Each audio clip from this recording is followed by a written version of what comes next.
Hello, good evening. Welcome to our front. Tonight, we put a spotlight on a huge but mostly ignored crisis, the escalating cost of LPG in Ghana. Now, to illustrate this, in January 2020, the price of a kilogram of LPG was 5.81 pesos per kilogram, which really meant that one needed about 84 cedis to purchase or fill a 14.5 kg of a cylinder. But this increased to a staggering 182 cedis by the end of December 2023.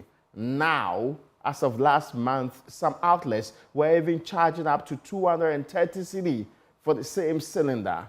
This surge in prices has sparked concerns among consumers and experts in general.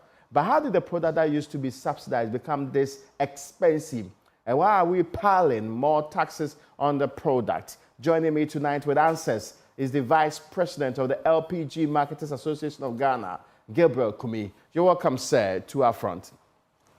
Thank you very much, Raymond. I hope you are doing well this evening. I'm good, and thank you for the invitation. It's good to be here. Now, let me start from the point where many are really worried about what's really happening now. It used to be subsidized. Then along the line, the subsidies were removed. Then we kept piling taxes on it.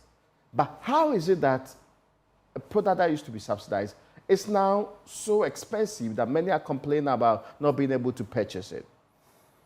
Thank you very much, Raymond. Like you rightly said, this is a product that's used to be subsidized. I mean, at the introductory stages of LPG, we subsidized this, if ever subsidized this product to the tune of about 50%. The idea was to encourage more people to use the product so that at least we can save the environment. You know, Ghana's forest has been described as the fastest depleting in West Africa. So LPG came in, one, to save our forest, and secondly, it's also a very healthy product to use for cooking.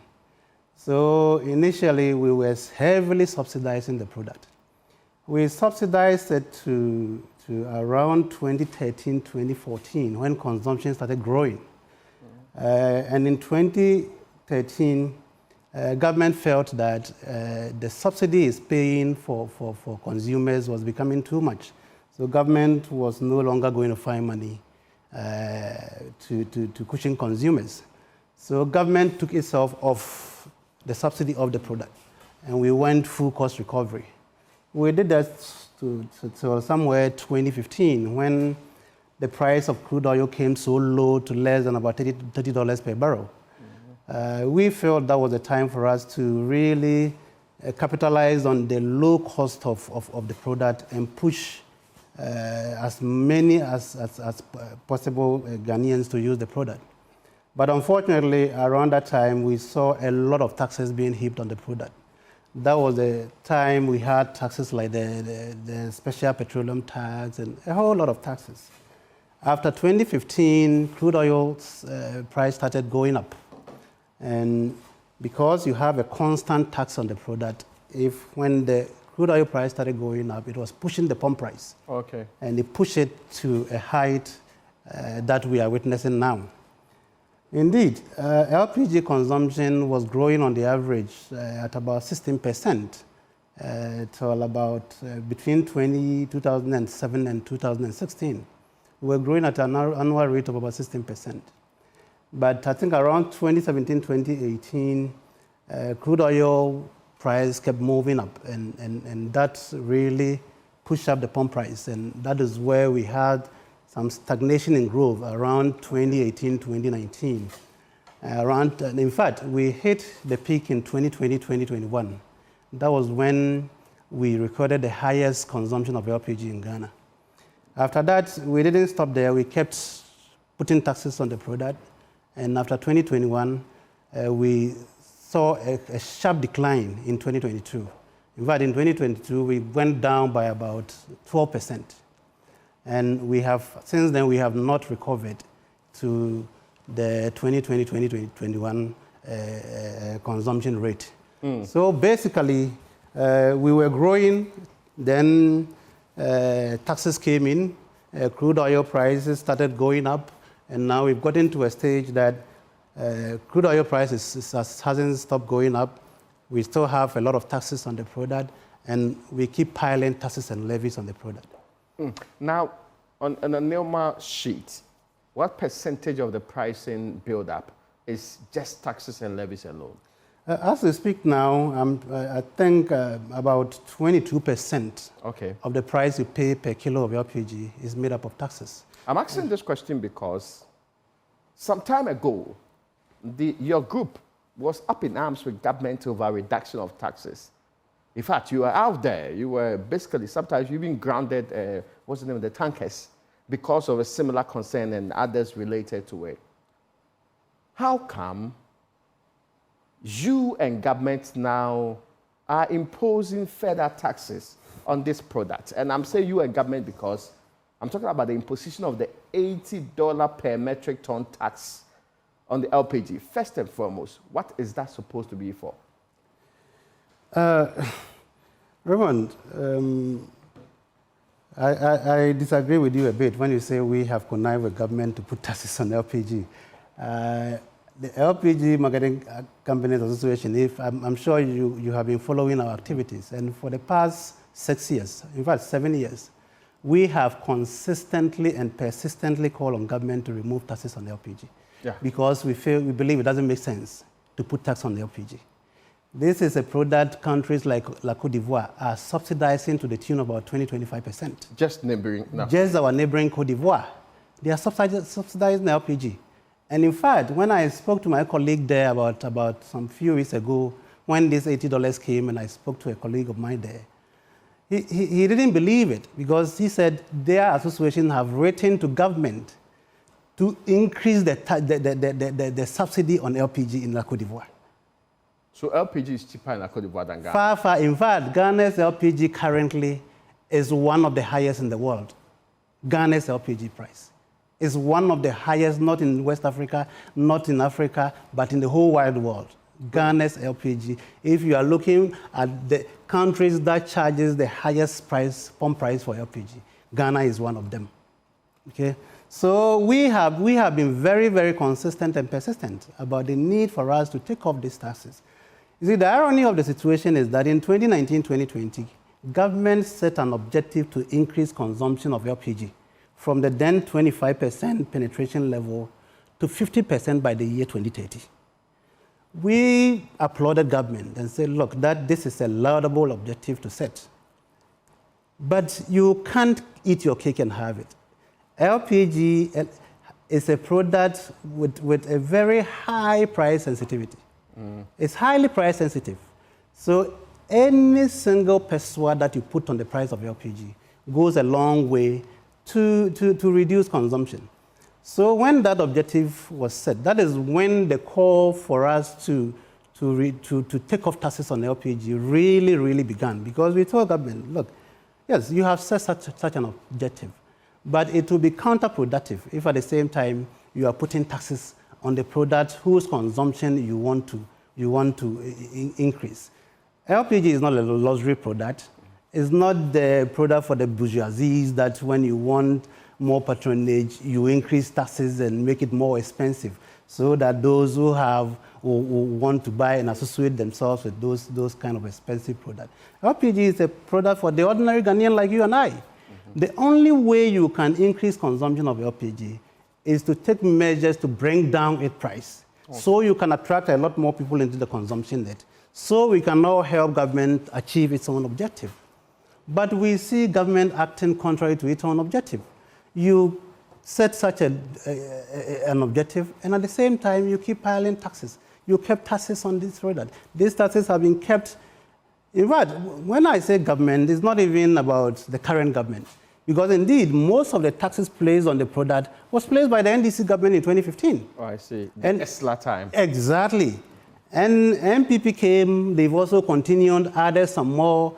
And the last straw that broke the camel's back is this $80 that we are going to talk about. And indeed, MPA has come out to explain that that is not a tax, but it's a levy meant for bottling plants. Those who want to build bottling plants for cylinder recirculation. We don't have a problem. If they have invested in bottling plants and you want to give them a margin, that's fair. But why must that margin be collected by MPA? Because if I build an LPG station, I don't get my margin, I don't collect any margin from MPA. I collect it from the product I sell. If I build an LPG, if I identify a land, I'll write to MPA. If MPA approves it, and all the regulatory agencies approve it, I'll go to the bank, take a loan, invest in that project, build it, MPA give me certification to start operation. Then I will start recouping my investment when I start selling LPG from that plant. So every kilo of LPG that I sell at that plant, I have a margin on it. Then that margin comes to me. But you have created an account and are asking BDCs to pay $80 per ton into that account. And your explanation is that that is the margin for bottling plant. The bottling plants are built. We have about 3 or 4 in the system. They are in existence. Some are in existence. We have some few ones. In fact, when I checked, it's not fully completed. But, okay. I think they can complete it and start operating it. Now, so our argument is that give this margin to the bottling plants. Let them have that margin to recoup their investment. It's not a business. It's not for MPA to go and collect these levies into a fund, turn yourself into some village headmaster or senior housemaster who collects the top money of students and start giving it to them 1 city, 2 cities, and 3 cities. I don't think that is the way to go. Now, let me understand this. What is this cylinder recirculation model in the first place? Basically, cylinder recirculation is basically, instead of the mini plants we have in the system at the moment, what government wants to do is for a bottling plant. Why is that my business? Well, Raymond, what really entails in this cylinder recirculation, we haven't even finished discussing even half of it. It's a lot. Really? A lot. No, because I'm asking this question because it's almost like, so currently you are bringing a new system, right? Yeah. Which is for the exchange. Yeah. But I have a gas cylinder on my own. Why should me bring in my gas cylinder for a new, for a filled one, and I'll pay for the gas, still lead to me paying more for a bottling plant? Why should that be the case? Well, Raymond, it's government policy.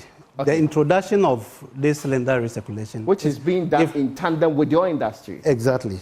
Which you have agreed and backed and supported, I suspect so. Raymond, cylinder recirculation was being practiced in Ghana years ago. Oh, that was in the 80s and the 90s. Okay. Those who are, respectfully, those who are old enough knows it. It gave way for the current system we are having. It failed at that time. Yes. Whatever the reason that caused that failure, I'm not too sure of. Mm-hmm. It gave in to this system, and we have been practicing this system for the past 25 years. Okay. And this is a system that is so entrenched. This is a system that employs over 7,000 Ghanaians. Mm. This is a system that has seen a lot of investment down the line. So if you are bringing up a system, per your cylinder recirculation, you are not introducing a new industry in Ghana. Okay. You are only trying to apply a new strategy to an existing industry. Mm-hmm. There are a lot of countries that are practicing cylinder recirculation. But the difference between ours and theirs is that they didn't start from our system. If you go to La Côte d'Ivoire, they are practicing cylinder recirculation. Okay. But they did not start from where we have gotten to now. They didn't have already in existence. The mini plants around which were in existence. We have a system which is tried and tested in the system. We have over 800 LPG stations across the country. Mm. Those who are doing cylinder recirculation, they started from a greenfield. Okay. They did not have an entrenched system like ours. All right. There was, at the introductory stage of cylinder recirculation, they started, of using LPG in La Côte d'Ivoire, for instance, they started with cylinder recirculation. And this is what they have been practicing till now. Ours is a brownfield. We have existing system which is so entrenched Which is me taking my cylinder. You taking your cylinder and fill and then come back with it. Yeah. The system has been practiced for the past 25 years, 25 to 30 years in Ghana. Okay?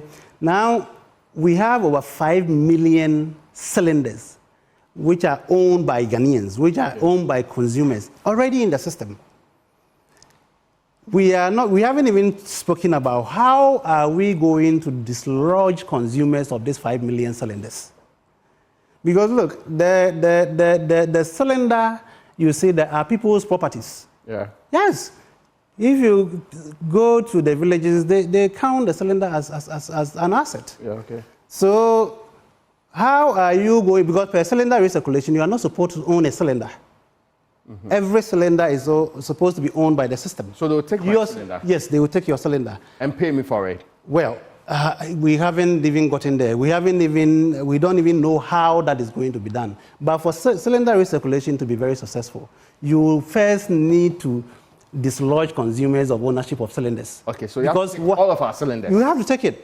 Okay. You have to be very... The reason for taking my cylinder is what?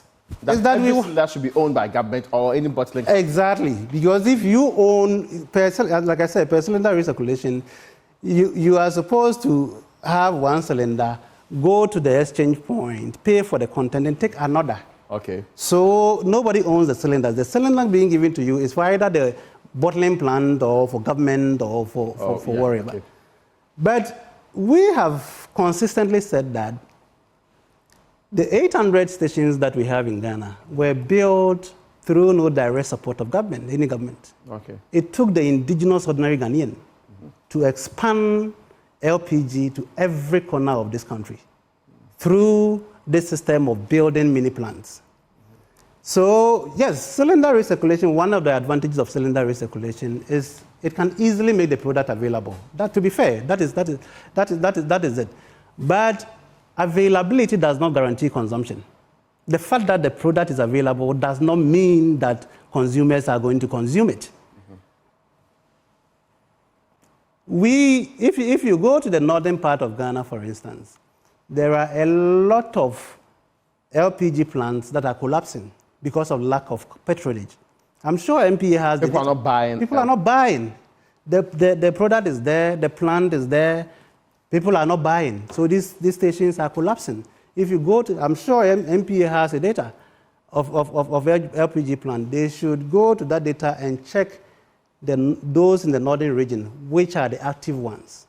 Mm-hmm. The whole of the 3 former northern regions consume less than 3% of our national consumption. Of liquid? Of LPG. So which fuel do they use? As if for cooking and other things? Is it wood fuel? Your guess is as good as mine. It's wood fuel, charcoal. Now, is that not problematic? Seriously problematic. If you go to the north, the charcoal industry is a big industry in the northern region of Ghana. I'll challenge one of your guys to do a documentary on that. And our association will sponsor that.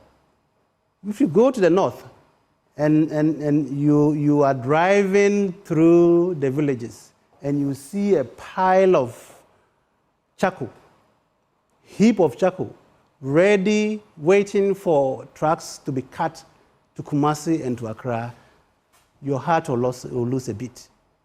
So we have not gotten to the level that we want when it comes to penetration. No. Why are they not using this LPG?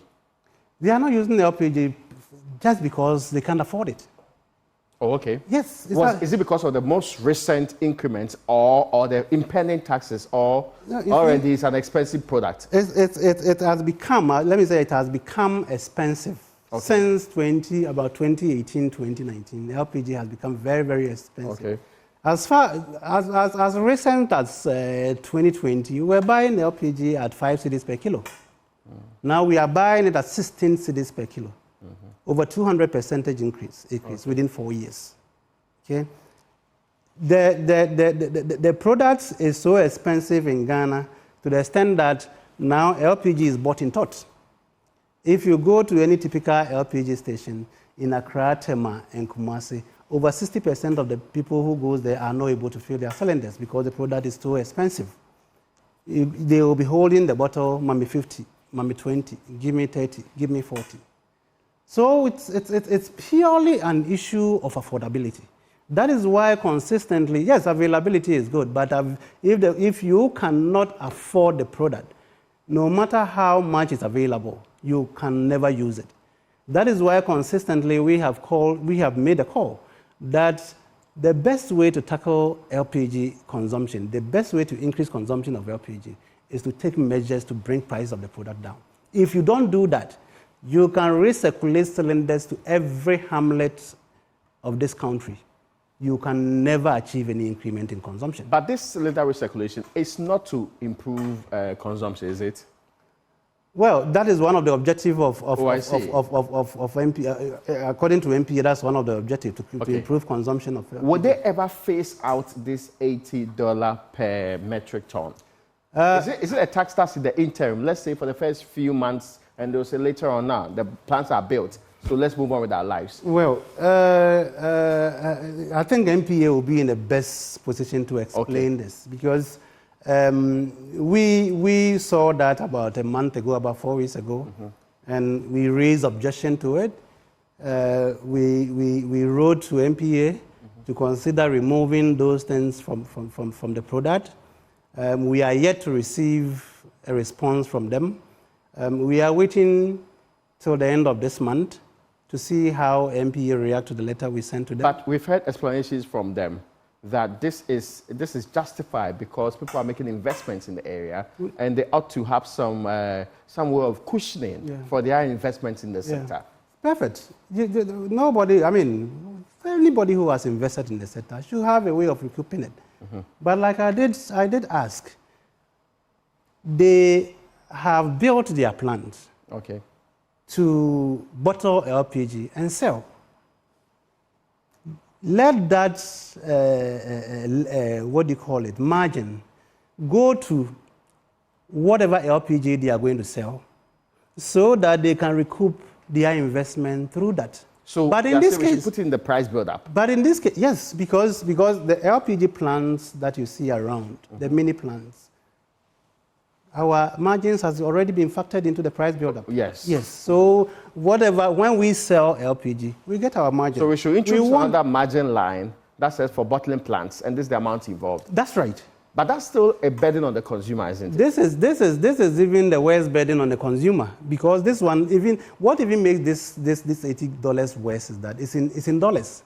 What that means is that anytime the dollar bullies our city, consumers will be called to pay more. Because currently, if you peg the dollar to 14 cedis, each kilo of LPG that you buy, you are going to pay one cedi, 20 pesos. So if the cedi should depreciate, anytime the cedi depreciate, this tax go up. This they said it's not tax, it's margin. But why should somebody's margin be in dollars? We all have our margin in cedis, in pesos. Why should that margin be in dollars? We haven't. In fact, when it was after it was placed that we raised concern that their head of pricing came in and tried to give explanation. But we are not convinced by that kind of explanation, because per that 80%, what you are saying is that even if the BDC does not bottle LPG, does not build a plant to bottle LPG, he enjoys that 1 cedi. That because it's placed on the product, and it's not all the BDCs that are building plant anyway. There's just about 3 BDCs that has gone into. But are they targeted to be recipients, or it's just flat on it? Yes, it's on it. So what happens is that at the end of the day, whatever quantity of LPG you import, MPA gets angry when we say tax. This margin is placed on it, and an account has been created by MPA that the BDCs are supposed to lodge this money in there. But if it's for the bottling plants, why should you be the one collecting? These are big boys. These are guys who can manage their own margins. Why should the MPA create another bureaucracy and create an account, and BDC's margins and bottling plants' margins are lodged into that account? Why is that problematic? It is problematic because it goes along, it increases. Look, when that was increased, when that was introduced, LPG price went up by over 15%. Well, what was introduced? When the $80 was introduced on the 1st of April. It went up by over 15%, because that one alone was bringing 7.5 on the product, and at that window, yeah. The city had also depreciated a bit. Crude oil price has shot up a little bit, so there was an additional about 5-6%, which was already going to be added. So the fuel was going to go up by, say, 5-6%. By 5-6%, and with the introduction of that margin, it went up by about 15%. And is it already operational? Because it's in operation. You are already paying. It's part of the 16 CD that it's part of the 16 CDs because is that the reason why we are paying 16 CD? That's right. Because before the introduction of that margin, we were selling LPG at about 14 CDs per kilo. I see. After that introduction, we went to 16 CDs. That's like 2 CD per kilo. Yes. Addition currently. Yes. And from projection of IES and others, by 1st of May, we are going to pay more for LPG. We are going to pay more again? Yes. Because what percent are we looking at? We are looking at around 4-5%. Okay. Yes, because the CD has gone down a little bit. Yeah, we're saying 14 CD. 14 CDs and above. 4%. The crude oil price has also inched up a little bit. Okay. Yes, so these factors put together, we are going to pay more. And that is why we have said that, look, the first step forward in this is to ensure that we take off taxes from LPG. Take off all now I'm here to do but we are over 20%, 20-25% taxes on the product. Let's take everything up. Let the product be at cost so that consumers are cushioned. Because if you take 20% or 25% from 16 cities on the kilo, you are going to push the price down. And once you push the price down, you can attract a lot more people into your consumption net. So we can help achieve government objective. Now, this is interesting because the product is still now getting higher prices. And yet we are bent on implementing this cylinder recirculation model. Yeah. Does it appear to you that government is listening and is, because I've heard NPA say they are also worried about the taxes. Indeed, they are in talks with the ministry to try and bring the taxes down. Yeah. Does it make sense to now compound this, whichever term you give to it, to the already existing, worsening the pricing structure? That is why what we don't get. Because the NPA itself agrees that when the product price goes up, it affects consumption. So if you agree to this, prior to the introduction of this $80, I was invited to an informal meeting at MPA, and they mentioned this. But I did indicate to them that, look, let's not do anything to increase the price of LPG. And they assured me that, we are talking to the ministry, the new Minister of Finance, to try and see how, which is a fantastic idea. But once you haven't done that, why do you go ahead and put more on it? And the timing was so wrong. I don't know why we got it, MPA got it that wrong. Because at that window, prices was already going to go up. You have prices going up, you have crude oil price gone up, you have your city depreciated, your pump price is going to go up, then you add something more to it. So that really shot up. In fact, the first window of April, we haven't witnessed such an increment in the price of LPG. Per the records that I've checked, there is no single window that the price of LPG has gone up by 15%. I haven't seen that. Really? Yes. 1st of April was the window that we shot up so high. The highest this whole year? Yes, not this year. For the past 4, 5, 6 years, I don't know of any window that the LPG price has gone up beyond 15%. And that was as a result of the fact that already the price was going up, and then we added this margin or levy or whatever we call it, and it's escalated. And the figures we are picking from our members this month, I'm sure this month we are going to record the worst the worst consumption ever over the past 3, 4, 5 years.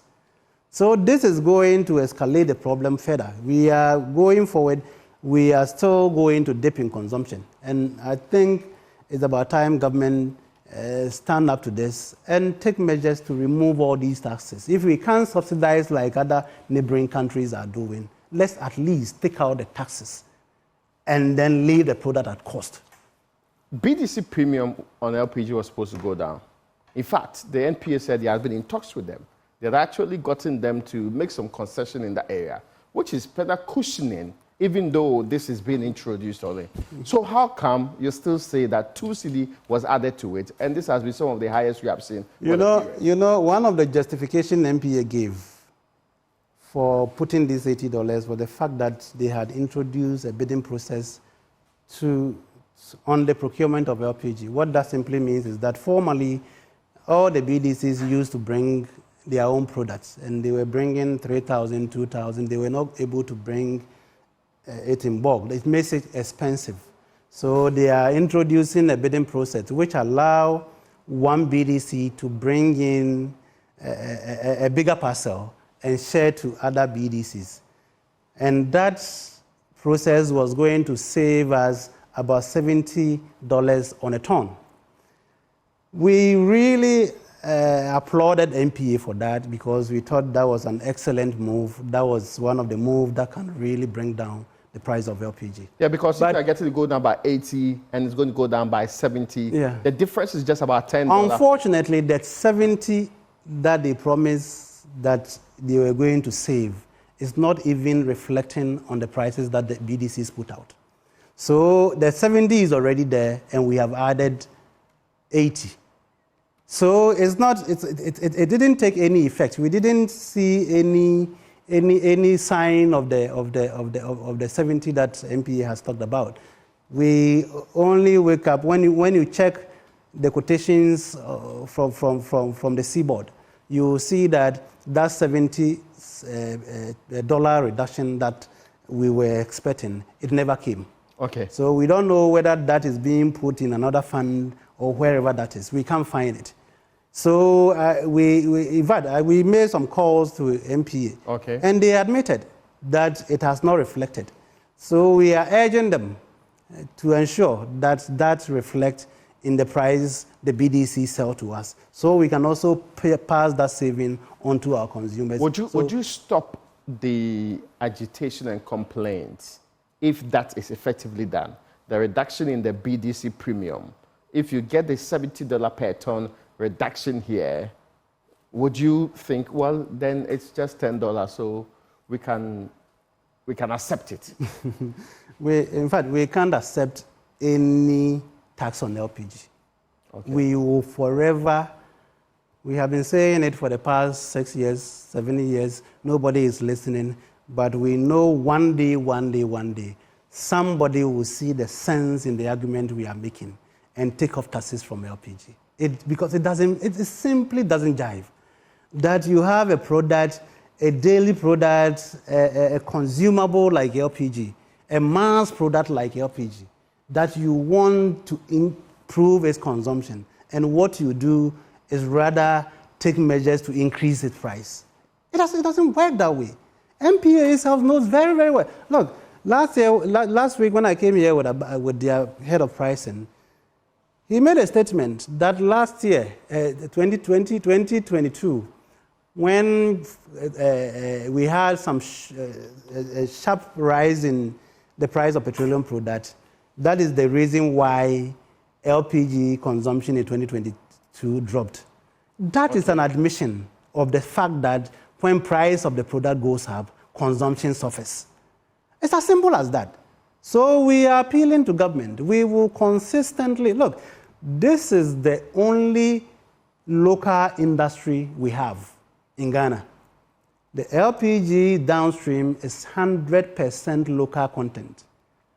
It's the only industry I have seen in this country that has 100% local content in terms of participation. Now in our country, even there are Chinese trotro meats. In Kumasi? Oh, yeah. Raymond, I've not should I show it to you? Yet. I mean, in all fairness. Should I show it to you? I cannot verify here. That's why I say I've not seen any here. Okay, there is a Chinese guy in Kumasi who is a trotromate. Okay. There is a Chinese woman in Osu who sells gobe. I see. Your friend Winston knows there very well. Okay, I see. Winston and this guy, Sami Odami. Okay. They know there very well. If you talk to them, they will take you there. I see. Chinese woman and the husband, they are selling gobe in Bairayachi. Every industry, every sector of our country is being dominated is being taken over by foreigners. This is of all the 42 LPG marketing companies, I haven't seen any foreign hands in it. So this is an industry that we need to protect. This is the industry that we expect government to take measures to protect. This is an industry that we appeal to government to take measures to grow, so that this talk of the Ghanaian should be at the fulcrum of that, the Ghanaian should be at the helm of affairs of our industries and all that, we can make real meaning to those statements. Now, I'll take a break. After the break, we should be exploring questions like, so if they say they will not touch the taxes and this $80 per ton is going to stay, beyond what you have just discussed as the impact on the pricing, what will be the impact on the industry itself and future developments in the area? And how far are we from a full-blown implementation, that's if that is going to change, of this cylinder recirculation model? Then the last question will be, what are the steps that you expect NPA to take immediately? And if they say no, what can you do next? After this break.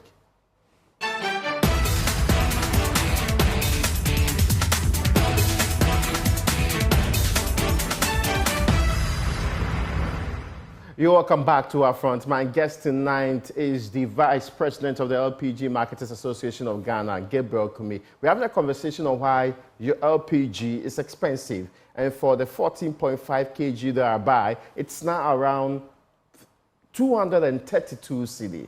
Why is it expensive? Why, for example, in the beginning of April, did we have a jump of about 15% increase in the price of LPG? Something that's not happened in a very long while. That's what we are breaking down. And it also stems from their complaints to the NPA about a certain $80 per ton tax that ought to be, they say should be removed, and the other taxes that should be removed on a product that used to be subsidized and appears to have gone through the process where now it's no longer subsidized, but a lot of taxes have been heaped on it. And we sure should continue the conversation. We'll be delving into it. Now, there's a question though. If the NPA looks at you and says, well, we can't do anything about it because we have to still go ahead with cylinder recirculation. And no matter what happens, we have to still implement this cylinder recirculation model. We have to make sure that the $80 per ton is still paid at the point that it is being paid or proposed by us. What will happen? Of course, we have seen that it will show up in the pricing. Obviously, it's already showing. Okay. We have said that we can't stop government from implementing its policy. I remember when this cylinder recirculation came and we were in a general meeting and I stood up to make this statement. That day I was nearly lynched. My people didn't understand why I should even make such a statement. But consistently we've educated our people and they have come to the acceptance that if government feels that is the way to go, we are not going to stand in the way of government. But we have every right to protect the industry that we have built over the years. We have every right to protect the employment of over 7,000 people that we are currently employing in Ghana. What does that mean? Okay. So, like I said, we are not stopping government. In fact, we haven't said no to cylinder recirculation. That's not the point. We have not said no, don't implement the policy. But your policy is being implemented in an industry which already exists. Okay. Your policy should come and enhance the industry. But the NPA says that's what's happening. You are involved. You are stakeholders. Yeah. It's not being done on your blind spot. Yeah. You are actively involved in the rollout of this policy. Yeah. We haven't said we are not. That's not what we are saying. But we are only saying that the step being taken by MPA is going to raise the price of LPG, which is going to collapse. In fact, the BDCs on whose name this amount is being collected, they should not sit down and think that it's going to be in their favor, because you import the product into the country. If at the end of the day consumption keep dipping, it means your plant that you build there is going to be sitting there without producing nothing. Okay. So they should, in fact, team with us. They should be with us. Have you reached out to them? Oh, I speak to my brother Ofori all the time. I've called him. Maybe they are yet to come out and speak.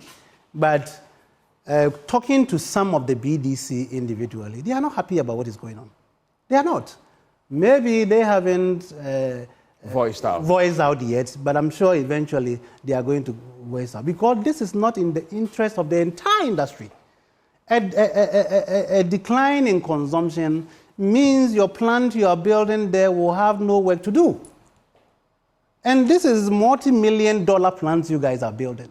So we expect them to come back us, so that we all talk to government to take off taxes, so the ordinary Ghanaian can buy LPG, so your plant that you are putting up in Kumasi and in Tema can get job to do. That's all that we are doing. This is like I said, this is an industry that employs 7,000 direct Ghanaians. And are those jobs threatened? They are threatened, because if we build, on the average, every LPG station employs about 10 people on the average. Okay. If I'm selling, let's say, 100 tons every month, and now I'm selling 50 tons, do you want me to keep those 10 people there? Because my sales is dipping, and I cannot sustain that kind of job. So the repercussion of this decline we are seeing in LPG consumption is more serious than anybody sees it. MPA is not, I don't think they are really looking at this. You know, in Ghana, we are very quick to implement decisions and laws that borders on taxation, the laws that says collect money from the people. We jump at it and go full haul at it and implement it. There are thousands of laws that have been passed by cabinet that are on the shelves that are not being implemented. Why is it that anytime there is anything to do with taxes, we just jump on and start implementing some of these things? You see, okay, the fact that Parliament has given you that leeway to implement, to do something like that, doesn't mean you should just go. Just think about what you are going to do, the impact of what you are going to do, the implication of what you are going to do on the ordinary Ghanaian. Like I said, there are a lot of LPG plants in the north and in the rural areas that are collapsing already. They have the data. Next time when I'm coming here, I'll pull the data and I'll show you in 2021, when consumption was at its peak, the number of LPG outlets that were in operation, and currently those that are in operation. So this is a very serious, not to talk about the environmental impact of not consuming LPG in Ghana.